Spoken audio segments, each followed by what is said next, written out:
Burn यांनी यातील तो गहाळ झालेला शब्द शोधून काढला. आणि तो शब्द म्हणजे कृतज्ञता. बरोबर, ग्रॅटिट्यूड.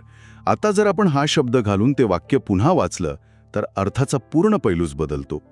ज्यांच्याकडे कृतज्ञता आहे त्यांना अधिक दिले जाईल, पण ज्यांच्याकडे कृतज्ञता नाही त्यांच्याकडे जे काही आहे तेही काढून घेतले जाईल. म्हणजे एका शब्दाने पूर्ण वाक्याचा संदर्भच बदलून टाकला. इथे भौतिक संपत्तीबद्दल बोलले जात नसून माणसाच्या वैचारिक आणि भावनिक अवस्थेबद्दल बोलले जात आहे. अगदी बरोबर.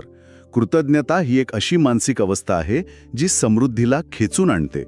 आणि यामागे केवळ तत्वज्ञान नाहीये, तर एक अत्यंत भक्कम असा वैश्विक आणि मानसिक नियम आहे, ज्याला आपण आकर्षणाचा नियम म्हणतो.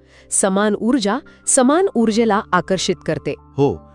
जेव्हा आपण कृतज्ञ असतो तेव्हा आपण आपल्या अस्तित्वाची एक प्रकारची फ्रिक्वेन्सी एका सकारात्मक पातळीवर नेतो. विज्ञानाच्या भाषेत सांगायचं तर सर आयझॅक